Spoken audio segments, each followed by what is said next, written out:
and we're what the Macmaster lovingly described as cockwombles in a Tesla.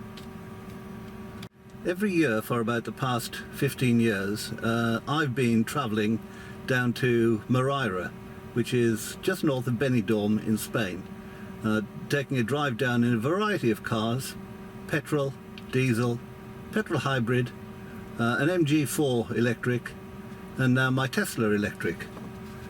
And what we want to do today is take you with us, or the next few days take you with us, and follow in the footsteps of Mac and Geoff, who had a race down to Benidorm a few months ago. Now, I have to admit that if it's a straightforward race, there is no way that anybody could beat Geoff, because he's willing to drive for 5 hours at a time, pee in a bush and drive for another 5 hours. I can't do that because I've only got a 2-hour bladder, and so over the years we've developed a standardized route, and we stop at the same hotels and we stop at the same services, and we have our wee and we have a drink, and then we carry on our journey. And that is what we're going to do today. The journey has been planned out in excruciating detail, so in theory we know exactly where we're going to stop, when we're going to stop, and how long we're going to stop for. A few tips on what we did. I am a great believer in Tesco credit card, because we buy everything we possibly can on the credit card, we pay it off at the end of each month, and then that way we don't pay any interest, but we do get points, and we all know what points mean. With the Tesco points converted to vouchers, we were able to get 2 for 1 for the Channel Tunnel, and also through hotels.com 2 to 1 for the hotels that we stay in. So at the end of this journey we'll have a recap of what it actually all cost.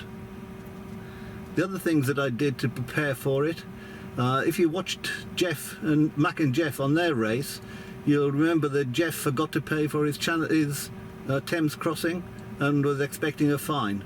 Now, we never did find out whether that happened or not, but to forestall any of that, I took out an account with Dart Charge, deposited £10, and now I know that I can just cross either way, and that's it. The £10 is enough to cover the return crossings.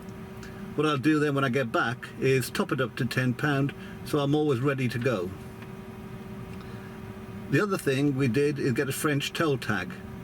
We used Emovis because they appeared to be the top on the listing when I looked for them.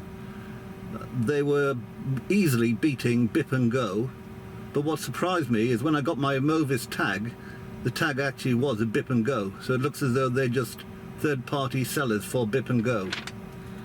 And the other one that I did was get a French Critter sticker, which is on the front of the windscreen, because part of our journey takes us through Rouen, and Rouen is a clean air zone, and without that sticker you're facing a serious fine for non-compliance.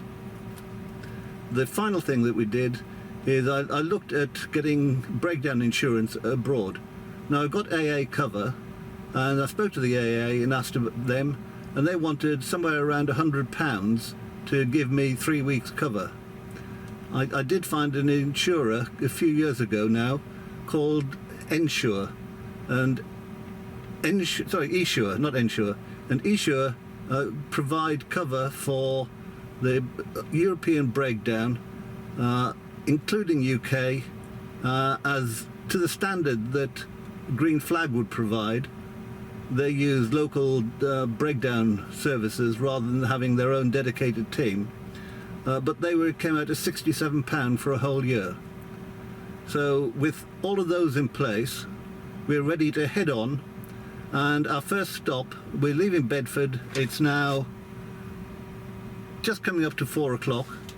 We're leaving Bedford, and our first stop is going to be down at Lakeside Shopping Centre, and we'll explain why when we get. Always there's a line of traffic here, but there's nothing you can do about it. You just sit and wait, and eventually we'll get moving as we head southbound down the A1 towards the M25. I said earlier that we were going to be stopping at Lakeside, and we've always done that because it's a handy spot just before the M25 Thames crossing with the QE2 bridge and the tunnel, and that way we can get the bulk of the M25 out of the way and all the delays out of the way, and then stop for a break and have something to eat. So we'll catch up with you when we're on our way.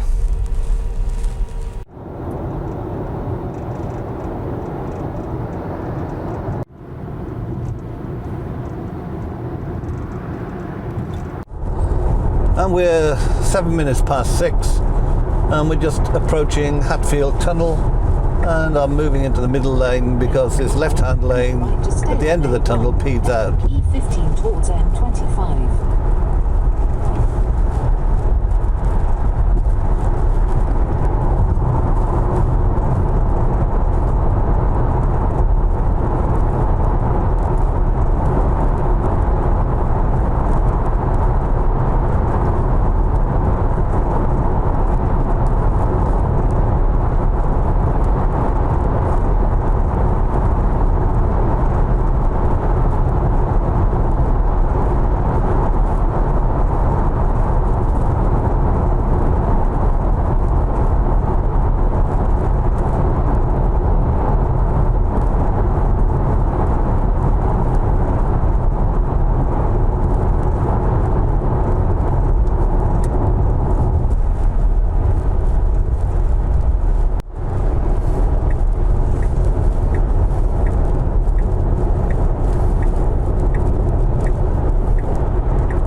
Take the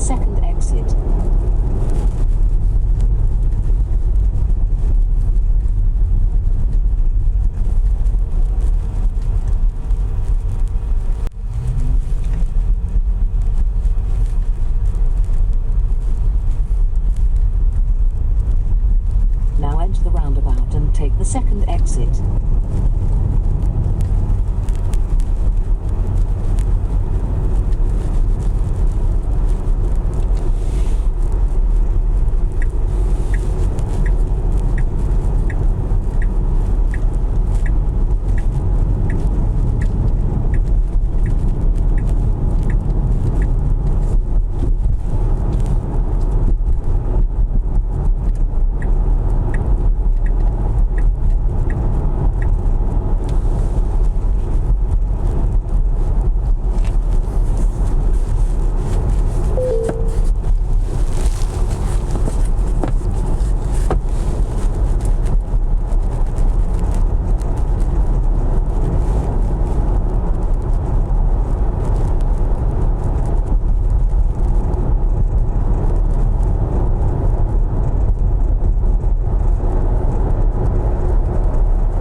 Well, so far, because of the traffic, we've been crawling along at 40, 30, 50, 40, 30 and so on.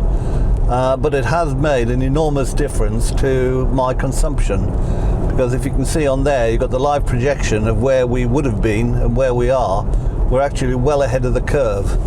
And if I go to the consumption,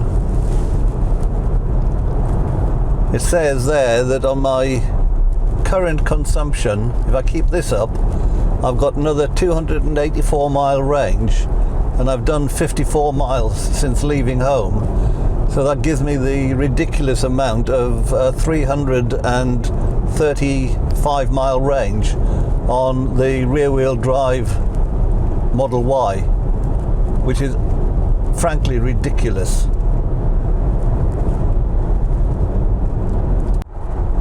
And we're coming up to Thurrock now, and when I had the petrol car I used to go to the services, but now that I've got the electric one, we found that if you go to Lakeside shopping centre instead of the services, it's always quiet there.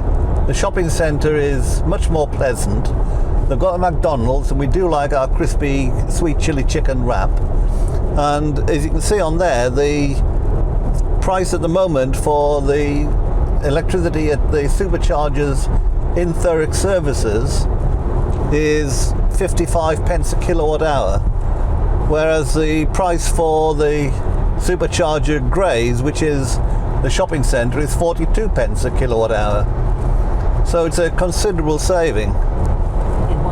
In our case, we don't have a vast amount of electricity needed, but if we'd arrived with a low mileage or low energy, we could have saved an awful lot of money by about 1.5 miles extra to drive to the service, away from the services, and going to Lakeside Shopping Centre.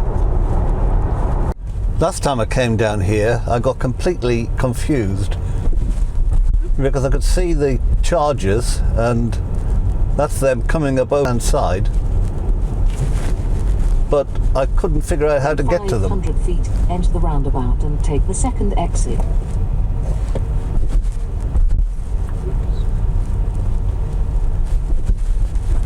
Because that entrance on the right is that's the exit, and going to them where that other Tesla is just pulling in now, it looked closed. Now enter the roundabout and take the second exit. It was only after I tried it the second time that I realised that if you drove up to the barrier, it opened and let you in.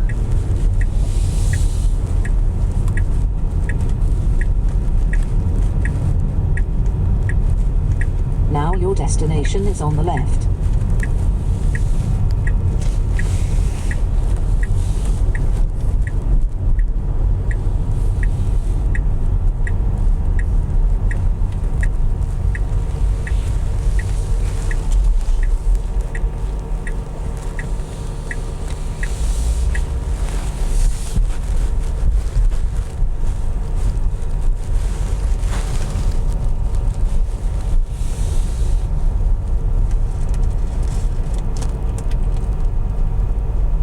And here we are, take your choices.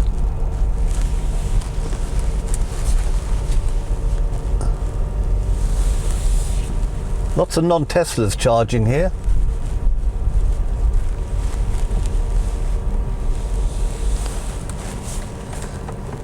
Right. Over on the right hand.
Well, we've been to the loo and we've ordered the food.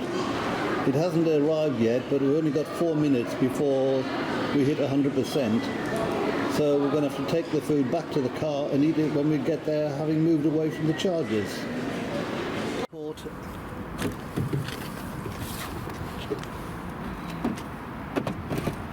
I'll put it away.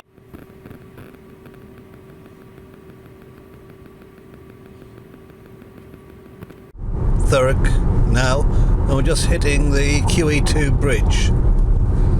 And as I've said before, there is a charge for this, but to avoid any penalties, we've got an account, the Dart Charge account, which we logged into online in the government website. We deposited £10, and it simply deducts the cost of the crossing from that £10 and sends us an invoice.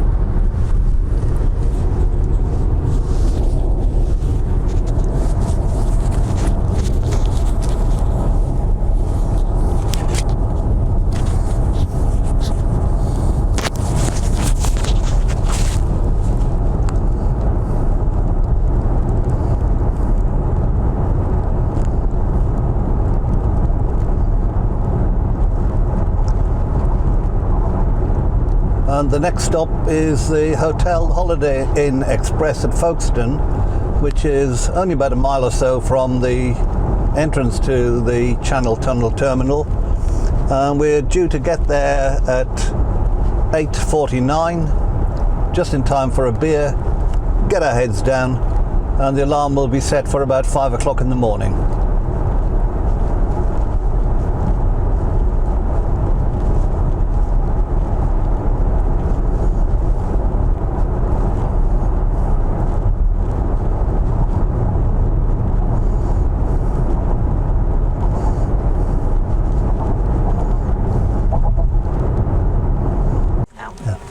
And we just arrived at the Holiday Inn in Folkestone, and we've got 79%, and my minimum planned arrival was 61%, so we're well ahead of the game.